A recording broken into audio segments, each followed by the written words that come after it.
savez que les jésuites ont été expulsés du Canada dans le dernier quart du XVIIIe siècle.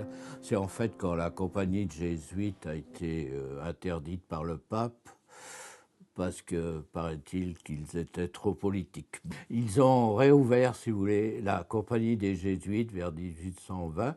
C'était l'archevêque ou l'archevêque de Québec qui leur a demandé de venir. Pour deux raisons. D'abord, pour développer l'éducation au Québec, l'éducation en français, puisque les jésuites étaient réputés, sont toujours d'ailleurs. Et la deuxième mission, c'était de faire renaître les missions vers l'ouest. Donc, il y a eu une première mission à Manitoulin, je pense. Il y en a eu une autre à Sault-Sainte-Marie. Ils avançaient peu à peu.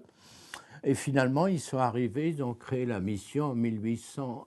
D'abord, la mission a été créée en 1847 au-dessus de Grand Portage. Et puis ensuite, en 1848, ils ont décidé de remonter jusqu'à la Kaministiquia. Et depuis 1848, elle est toujours là.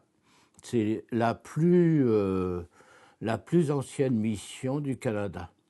Et c'est aussi la plus, comment je pourrais dire, la plus étendue.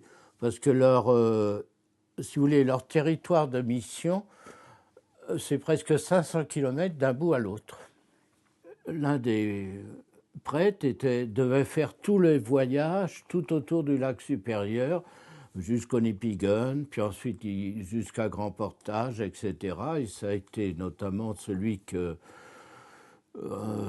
on l'a appelé le Xavier du Canada, parce que, à mon avis, c'était un missionnaire extraordinaire.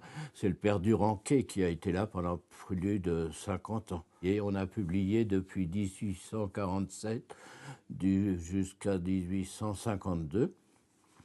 Et aussi le journal du père Duranquet, 1852-53. Vous avez, par exemple, comment ils ont construit le premier village, qui était le premier village ici.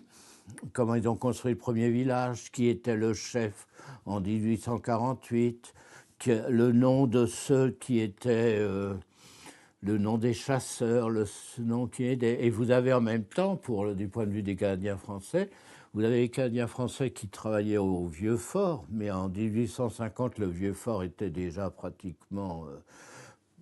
il n'y avait pratiquement plus d'opérations commerciales. Donc, vous voyez, le commerce des fourrures était fini, pratiquement. Donc, quand ils avaient fini leur engagement avec la Compagnie du Nord-Ouest, plusieurs sont restés. Et vous avez eu des 5, 6, par exemple, qui ont été vivre sur la mission. Donc, vous aviez dans ce premier village des autochtones, des métis et des francophones. Le village était... Enfin, c'est amusant quand il décrit le village. C'était autour de l'église au milieu, évidemment. Vous aviez à gauche les Indiens ou à droite les Indiens, à gauche les Métis et après les Français, quoi. Mais enfin, tous... Et vous aviez à peu près dans le premier village 200-250 personnes. Okay. Et puis ensuite, ils sont venus, ils partaient pendant l'hiver. Hein. L'hiver, ils partaient cabaner dans les bois, évidemment, faire la chasse, etc. Mais ils revenaient l'été. Enfin, ils revenaient au printemps pour la pêche. Ils faisaient la pêche dans la baie du Tonnerre, là.